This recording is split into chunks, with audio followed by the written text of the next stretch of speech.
కింద మళ్ళా కాంగ్రెస్ కార్యకర్తల జోలికి వస్తే మాత్రం నీ బట్టలు ఇప్పేస్తామని చెప్తున్నది రక్షణ మంత్రి ఇచ్చిందా లేకుంటే కేంద్ర మంత్రి ఇచ్చిందా రాష్ట్ర మంత్రి ఇచ్చిందా అనేది నేను రామకృష్ణకు ఒక ల్యాండ్ ఇచ్చి మేము తెచ్చుకున్నాం డబ్బులు దీనికి. ఇది ఆయన అంటాడు మేము ప్రధానమంత్రి చెప్పించిండు, అలా బండి సంజయ్ వచ్చిండు, ఈటల రాజేందర్ వచ్చిండు అని చెప్పి నలుగురు కార్యకర్తలు లేరు. నీకు ఎందుకయ్యా ఆ పేపర్ చూపిస్తావు, ఈ పేపర్ చూపిస్తావు, ఈ పేపర్ ఇట్లా చూపిస్తావు, ఈ పేపర్ ఛాలెంజ్ చేస్తున్నాం నీతోని. నువ్వు ఎక్కడ రమ్మంటే అక్కడికి వస్తాం. ప్రెస్ మీట్ కార్యకర్తలు ఒట్టి ఏమో అంటూ నువ్వు మ్యాజిక్ చేస్తారు, అది చేస్తారు, ఇది చేస్తారు అనేది. కాంగ్రెస్ కార్యకర్తలు అనేది ఏందనేది మేము గతంలో ఎన్నికలు ఉన్నప్పుడు మీ బండి సంజయ్ ఈడ పాదయాత్ర చేసిండు. పాదయాత్ర చేసి ఏమన్నాడు, 100 కోట్ల రూపాయలు నేను తెచ్చిస్తా అని చెప్పిండు. 100 కోట్లు తెప్పిస్తా అని చెప్పి ఆయన కేంద్ర మంత్రి అయిపోయిండు. వచ్చిండు కిషన్ రెడ్డి వచ్చి ఏం చేసిండు, బొల్లారం వాడు ఎట్లా హాస్పిటల్ అభివృద్ధి చేస్తా అని చెప్పిండు. ఆడ పోతే మీ బీజేపీ కార్యకర్తలే బాధపడుతుంది. చదువుకున్నావో చదువుకోలేదో ఏమనంటే నేను ఇంజనీర్ అంటావు, కొంచెం ఆలోచన చేయాలా. మా ఓట్లు తీసేసింది, దాని గురించి ఎందుకో మాట్లాడలేదు. నువ్వు 900 కోట్ల రూపాయలు వచ్చేది ఉంది. ఇల్లు చదువుకొని నువ్వు బయటకు వెళ్ళి వారికి వస్తుంది ఆయన దగ్గరికి. ఫిబ్రవరి 10 తారీఖు వస్తే అయిపోతుంది ఇది నామినేట్. నా పేరు శాంసన్ రాజు. ముఖ్యంగా ఈరోజు పాలాభిషేకం చేయడానికి కారణం ఏంటంటే కంటోన్మెంట్లో 303 కోట్ల రూపాయలు, దాని 66 లక్షల రూపాయలు ఈరోజు మా స్థానిక ఎమ్మెల్యే గారు శాంక్షన్ చేయించిండు డబ్బులు. ఈ డబ్బుల వల్ల మేము పాలాభిషేకం మా ముఖ్యమంత్రి సీఎం గారికి, మా ఇన్ఛార్జ్ మంత్రికి, మా స్థానిక ఎమ్మెల్యే గారికి మేము పాలాభిషేకం. నిన్న కొంతమంది ప్రెస్ మీట్ పెట్టి వాళ్ళు మాట్లాడుతున్నారు ఏమని, మేమే తీసుకొచ్చినాం డబ్బులు అని చెప్పి, మేము చేయబట్టే డబ్బులు వచ్చినాయి అని అంటారు. అయితే వాళ్ళకు నేను కొంచెం ఒకటి చెప్పేది ఏంటంటే, ముఖ్యంగా ఈ బీజేపీ వాళ్ళకు ఈ డబ్బులు అనేది రక్షణ మంత్రి ఇచ్చిందా లేకుంటే కేంద్ర మంత్రి ఇచ్చిందా, రాష్ట్ర మంత్రి ఇచ్చిందా అనేది నేను రామకృష్ణకు ఒక ప్రశ్న ఇస్తున్నా. అయితే రామకృష్ణకు తెలుసో తెలియదో ఈ డబ్బులు ఎడికెళ్ళి వచ్చినాయి అనేది రామకృష్ణకు తెలుసో తెలియదో నేను ఆయనకు ప్రశ్నిస్తున్నా. ఏమని, ఈ డబ్బులు ఎడికెళ్ళి వచ్చినాయి అని చెప్పి మా ల్యాండ్ని మేము కేంద్ర శాఖ మంత్రికి ఇచ్చి మేము 303 కోట్ల రూపాయలని మేము తెచ్చుకున్నాం. మా ల్యాండ్ ఇచ్చి మేము తెచ్చుకున్నాం డబ్బులు దీనికి. ఇది ఆయన అంటాడు మేము ప్రధానమంత్రి చెప్పించిండు, అలా బండి సంజయ్ వచ్చిండు, ఈటల రాజేందర్ వచ్చిండు అని చెప్పి చెప్తుండు. ఇది తప్పు. ఫస్ట్ అది తెలుసుకోవాలా నువ్వు ఏం చేస్తున్నావు అనేది. ఒకసారి రామకృష్ణ, నీ దగ్గర కరెక్ట్ 4 కార్యకర్తలు లేరు. నీకు ఎందుకయ్యా ఆ పేపర్ చూపిస్తావు, ఈ పేపర్ చూపిస్తావు, ఈ పేపర్ ఇట్లా చూపిస్తావు, ఈ పేపర్ ఇట్లా చూపిస్తుంటావు, కళ్యాణ్లో కూర్చొని మాట్లాడతావు. అసలు ఆ పేపర్లో ఏముందనేది నీకు తెలుసా? మాకు చూపిమలా. మేము ఈరోజు ఛాలెంజ్ చేస్తున్నాం నీతోని. నువ్వు ఎక్కడ రమ్మంటే అక్కడికి వస్తాం. ప్రెస్ మీట్లో కూర్చుంటాం. నువ్వు ఇచ్చే సమాధానాలు అందులో కూర్చొని సమాధానాలు చెప్తున్నావు కదా, మమ్మల్ని కాంగ్రెస్ కార్యకర్తలు ఒట్టి ఏమో అంటూ నువ్వు మ్యాజిక్ చేస్తారు, అది చేస్తారు, ఇది చేస్తారు అనేది. కాంగ్రెస్ కార్యకర్తలు అనేది ఏందనేది మేము చూపిస్తాం. మా ముందుకు రాను, మా ముందుకు వచ్చి నువ్వు ప్రెస్ మీట్ పెట్టు, దుబాదు పూసుకుందాం. నువ్వేం మాట్లాడుతావు చెప్పు, దానికి మేము జవాబిస్తాం. మేమేం మాట్లాడుతాం, నువ్వు జవాబు ఇవ్వాలా. గతంలో ఎన్నికలు ఉన్నప్పుడు మీ బండి సంజయ్ ఈడ పాదయాత్ర చేసిండు. పాదయాత్ర చేసి ఏమన్నాడు, 100 కోట్ల రూపాయలు నేను తెచ్చిస్తా అని చెప్పిండు. 100 కోట్లు తెప్పిస్తా అని చెప్పి ఆయన కేంద్ర మంత్రి అయిపోయాడు. ఆయన వెళ్ళిపోయిన తర్వాత ఇప్పుడు ఆ 100 కోట్ల గురు ఆయన కేంద్ర మంత్రి వచ్చింది, ఆయన వెళ్ళిపోయాడు. 100 కోట్ల గురించి అడుగుతాడు, ఇప్పుడు అడగాడు. దమ్ముంటే నువ్వు అది మాట్లాడాలా.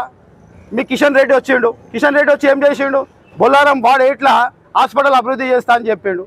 ఆడ పోతే మీ బీజేపీ కార్యకర్తలే బాధపడుతున్నారు. ఆడికి కిషన్ రెడ్డి ఎడిపోయిండు అని చెప్పి అడుగుతున్నారు.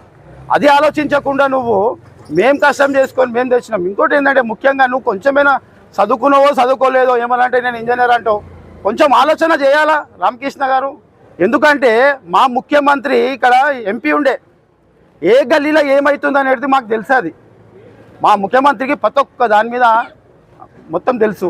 నీకు దమ్ముంటే ఇక్కడ నువ్వు ఇప్పుడు 3 సంవత్సరాల నుంచి నువ్వు మన ఆడ ఏది వైస్ ప్రెసిడెంట్గా ఉన్నావు. ఈడ కేంద్రంలోనే కదా మా ఓట్లు తీసేసింది, దాని గురించి ఎందుకో మాట్లాడలేదు. నువ్వు 900 కోట్ల రూపాయలు వచ్చేది ఉంది రామకృష్ణ గారు. నువ్వు లీటర్ రాస్తే 500 వచ్చింది, లీటర్ పోతే 300 వచ్చిందని. ఫస్ట్ నువ్వు ఇల్లు చదువుకొని నువ్వు బయటకు వెళ్ళాలా. నువ్వు ఫస్ట్ నీ ఇంట్లోనే నువ్వు చక్కగా లేవు, నువ్వు మళ్ళీ మా గురించి మాట్లాడేంత అధికారం ఉందా నీకు? అసలు నువ్వు ఏమనుకుంటున్నావేమో. అంటే ఫిబ్రవరి 10 తారీఖు వస్తుంది ఆయన దగ్గరికి. ఫిబ్రవరి 10 తారీఖు వస్తే అయిపోతుంది ఇది నామినేట్ పోస్టు.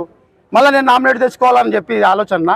కాబట్టి ఇవన్నీ పిచ్చి పిచ్చి మాటలన్నీ బంద్ చేసి నువ్వు ఈ పేపర్ చూపించుడు, ఆ పేపర్ చూపించుడు బంద్ చేయి. ఫస్ట్ మీ కిషన్ రెడ్డిని అడుగు, ఫస్ట్ అభివృద్ధి చేయమని చెప్పు. ఆయన కేంద్ర మంత్రి వచ్చింది, ఆయన వెళ్ళిపోయాడు. వస్తారు వెళ్ళిపోతారు. మళ్ళీ రాబోయే దినాల్లో ఏమంటున్నాను, రాబోయే దినాల్లో ఇక్కడ కంటోన్మెంట్లో ఎమ్మెల్యే సీటు మా బీజేపీ పార్టీకి గెలుస్తుంది అని చెప్పి. అంటే ఇది ఏమవుతుంది అనుకుంటున్నావు? ఎస్సీ నియోజకవర్గం తీసేసి ఏదైనా ఇది బీసీ అవుతుందని అనుకుంటున్నావా, లేకుంటే నువ్వు ఎమ్మెల్యే నిలబడదామని అనుకుంటున్నావా? ఇవన్నీ పిచ్చి పిచ్చి మాటలు మాట్లాడకుండా మర్యాదగా నీకు తెలుసు, ఇక్కడ మా స్థానిక సీఎం గారికి ఇక్కడ ఉన్న సమస్యల గురించి తెలుసు కాబట్టి డైరెక్ట్ ప్రధానమంత్రితో మాట్లాడిండు ఇక్కడ సమస్యలు ఏమున్నాయి అనేది. మాట్లాడి మా ల్యాండ్ ఇచ్చి డబ్బులు తెచ్చుకున్న పరిస్థితి మాది, అంతే తప్ప నువ్వు చెప్పింది ఎంత అది తప్పు. ఇది మేము బీజేపీలో మేము చేసినందుకు ఇట్లా అవుతుంది అంటే, నువ్వు బీజేపీలో అయితే 900 కోట్లు ఉన్నాయాడ, ఒక 100 కోట్లు తీసుకెళ్ళడానికి దమ్ము ధైర్యం ఏం లేదు. కానీ ఏమేమో మాట్లాడుతున్నావు. మేము 90% వర్క్ చేసుకున్నాం. ఏం 90% వర్క్ చేసినారు? ఒక 4 పైపులు వేస్తావు, ఇక్కడ మా ప్రధానమంత్రి మోడీ చేసిండు అని చెప్తావు. మా కంటోన్మెంట్ ఆడోళ్ళు ఒక్కొక్కళ్ళు పరిశాన్ ఎట్లుందంటే అంత ఉంది. ఏదో దేవుని దయలో మా డబ్బులు మాకు వచ్చినాయి, మేము ఇప్పుడు 4 గీలలు అన్నీ చేపించుకోనికి మేము ముందు పడుతుంటే నువ్వు మళ్ళీ మేము చేస్తే వచ్చినాయి అంటున్నావు. నువ్వు ఎప్పుడైనా ప్రెస్ మీట్ పెడితే ఒక మనిషిని 4 సార్లు కూర్చోబెడతావు నీ పక్కకు, కొత్త వాళ్ళు వచ్చి కూర్చుంటారు అంతా. అది ఫస్ట్ నువ్వు అర్థం చేసుకోవాలా, అంతే తప్ప ఇవన్నీ పిచ్చి పిచ్చి మాటలు మాట్లాడొద్దు. రామకృష్ణ గారు, నీకు దమ్ము ధైర్యం ఉంటే రేపు పొద్దుగాల నువ్వు వేడబెట్టు ప్రెస్ మీట్, మేము ఆడికి వస్తాం, దుబాదుబు చూసుకుందాం ప్రెస్ వాళ్ళ ముంగట్నే. అంతే తప్ప ఇవన్నీ పిచ్చి పిచ్చి మాటలు మాట్లాడి మమ్మల్ని పరిశాన్ చేయొద్దు. మా కార్యకర్తలు మంచిగా పనిచేసుకునే వాళ్ళని నువ్వు మమ్మల్ని పండుకున్న వాళ్ళని లేకపోతావు. పండుకున్న వాళ్ళని లేపితే మాత్రం బాగుండదని చెప్పి నేను ఈ సభాముఖ్యంగా నేను కోరుకుంటున్నా. ఇంకొకటి ఏంటంటే ముఖ్యమైన విషయం కంటోన్మెంట్లో తెలంగాణలో 119 నియోజకవర్గాలు ఉన్నాయి. 119 నియోజకవర్గాలలో కంటోన్మెంట్ నియోజకవర్గం నెంబర్ 1లో వస్తుంది. ఎందుకంటే మా డైనమిక్ లీడర్ మా ఎమ్మెల్యే గారు మా గణేష్ అన్న ఉన్నాడు కాబట్టి మేము అందరం కలిసి కంటోన్మెంట్ ఎంత అభివృద్ధి చేస్తామంటే అంత అభివృద్ధి చేస్తాం. నువ్వు ప్రతి ఒక్కదానికి అడ్డం పడుతుంటావు. ఇలా తారీఖు ఎంత ఏం నెల ఇది? నవంబర్, డిసెంబర్, జనవరి, ఫిబ్రవరి అయిపోతుంది. నీకు తెలుసు అది నీ పొజిషన్ అనేది అయిపోతుంది. 3 సంవత్సరాలు నామినేట్ పోస్ట్ ఉంది నీకు, 3 సంవత్సరాల నుంచి తెచ్చుకొని తిరుగుతున్నావు. ఈ 3 సంవత్సరాలు నువ్వు మనసు మీద చేసుకొని చెప్పి ఏ పని చేసినావు అని. మేము ఆ డెవలప్ చేసినాం, ఈ డెవలప్ చేసినాం ఆ పేపర్లు చూపించి కూడా చెప్తుంటావు. అంతగా తప్ప ఇంకేమైనా చెప్తావా? చాంబర్లు ఉండి పబ్లిక్లోకి తిరిగితే తెలుస్తుంది నీకు. అంతే తప్ప నువ్వు ఈ పిచ్చి మాటలు మాట్లాడితే మాత్రం కాంగ్రెస్ కార్యకర్తలు నేను వదలరు. నేను ముఖ్యంగా రామకృష్ణకు ఇంకొకసారి ఇచ్చి డైరెక్ట్ చెప్తున్నా, ఏమని చెప్తున్నా అంటే, నువ్వు గిన్నా మళ్ళీ కాంగ్రెస్ కార్యకర్తల జోలికి వస్తే మాత్రం నీ బట్టలు ఇప్పేస్తామని చెప్తున్నా. ముఖ్యంగా ఇది నా కార్యకర్తల ముంగడ చెప్తున్నా. ఎందుకంటే నువ్వు మమ్మల్ని తక్కువ అంచనా వేయొద్దు. నువ్వు తక్కువ అంచనా వేస్తే మాత్రం మర్యాద ఉండదని చెప్పి నేను కోరుకుంటున్నాను.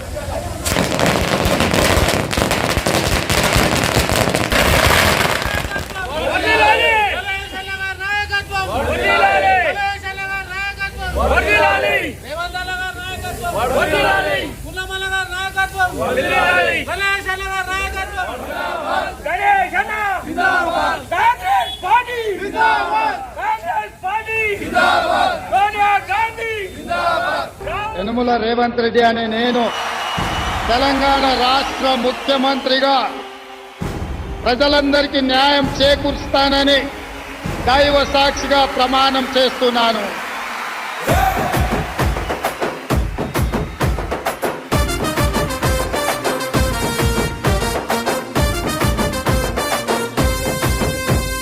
యనుమల రేవంతనే నేను మాటిస్తున్నా, ఎవడు రమణ నా పేదంట. యనుమల రేవంతనే నేను మాటిస్తున్నా, ఎత్తర కాంగ్రెసు జెండా. బానిసలైన గడీలు బద్దలు కొట్టాం, అహంకార గుండెల్లో జెండను దింపాం. ఇబ్బంది లేని ఇందిరమ్మ రాజ్యం తెద్దాం, రెపరెపలాడిందిర జెండా. కంచె తెంచి కంచు కోటల మీద నిగనిగలాడాలి బతుకు, పేద కడుపు కంది కమ్మని మెతుకు.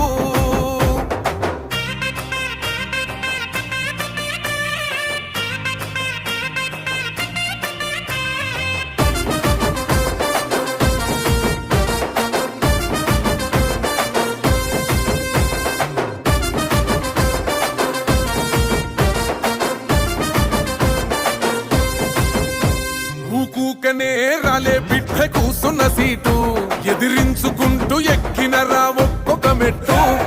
చేస్తర చెయ్యిర్ర చూస్తా మీ కనికట్టు, నల్ల మల్ల పెద్ద పులై వదిలి పెట్టను ఒట్టు చెరబెట్టినో నోడే తొడగొట్టి చెప్పినో వేటాడి వెంటాడి నిన్ను గద్దె దింపినో అయినా ఈరోజు ఈ కార్యక్రమాన్ని పాలాభిషేకం చేయడానికి ముఖ్యమైన కారణం ఏంటంటే మన రాష్ట్ర ప్రభుత్వం మన రేవంత్ అన్న గారి నాయకత్వంలో గణేష్ అన్న గారు సాధించుకొని వచ్చిన 303 కోట్ల ఈ విజయోత్సవాన్ని ఇక్కడ ఘనంగా మా ఇందిరాగాంధీ కుడలిలో జరుపుకుంటున్న వార్డ్ నెంబర్ 2లో ఈ కాంగ్రెస్ వాళ్ళు అంటే ఏమో అనుకున్నారు, బీజేపీ వాళ్ళు, టీఆర్ఎస్ వాళ్ళు. ఈరోజు ఏందో మా ప్రతాపం చూపెడుతున్నాం. ఇది మీ కళ్ళ ముందు కనబడుతుంది. నిన్ననే చూశారు, ఒక నెల రోజులకు ఒక రాష్ట్ర మంత్రి వస్తున్నాడు, మన కంటోన్మెంట్ని సందర్శిస్తున్నాడు, ఏదో ఒక డెవలప్మెంట్ ప్రోగ్రామ్ ఇస్తున్నాడు, పోతున్నాడు. మా రేవంత్ అన్న అయితే ఇంకా చెప్పకూడదు. ఆయనకు స్టార్టింగ్ నుంచి ఎంపీ గెలిచినప్పటి నుంచి ఒక కంటోన్మెంట్ అంటే ఒక ప్రత్యేకమైన అభిమానం ఉన్నది. ఆయన చలవ వల్ల అగ్నికి ఆజ్యం పోసినట్టు మా గణేష్ అన్న తోడై ఎన్ని వందల కోట్ల ఫండ్స్ తీసుకొస్తున్నామో మీరే ఆలోచించండి. ప్రజలు గమనిస్తున్నారు. మీ లేక రూమ్లలో కూర్చొని ఒర్లి ఈ టీఆర్ఎస్ వాళ్ళు కానీ బీజేపీ వాళ్ళు కానీ ఇంత ఒరినా కూడా నువ్వు తీసుకొచ్చింది ఏంది? బీజేపీ వాళ్ళు 10 ఏళ్ళ నుంచి అధికారం ఉన్నది. రామకృష్ణ ఉన్నాడు, ఇంకా చాలామంది లీడర్లు ఉన్నారు, మినిస్టర్లు వచ్చిపోయారు. వాళ్ళు తెచ్చింది ఏంటంటే గుండు సున్నా. మాది విత్ ద పేపర్ చూపెడుతున్నాం. ఇక రేవంత్ అన్న గవర్నమెంట్ ఫామ్ అయిన నుంచి ఎన్ని వందల కోట్లు, మన 36 కోట్లు. మళ్ళీ ఇప్పుడు ఈ కారిడార్ కోసం మళ్ళీ శాంక్షన్ చేపించుకొని వచ్చిండు. ఈ స్పోర్ట్స్ కోసం నిన్ననే స్పోర్ట్స్ కాంప్లెక్స్ కోసం స్థలాన్ని కూడా పరిశీలించారు. ఇది బెస్ట్ స్పోర్ట్స్ కాంప్లెక్స్ అవుతుంది మన తెలంగాణలో అని తప్పకుండా చెప్తున్నాము. అందువల్ల ఈ బీజేపీ వాళ్ళు ఈ టీఆర్ఎస్ వాళ్ళు కొంచెం కామర్స్గా ఉంటే చాలా బాగుంటుంది.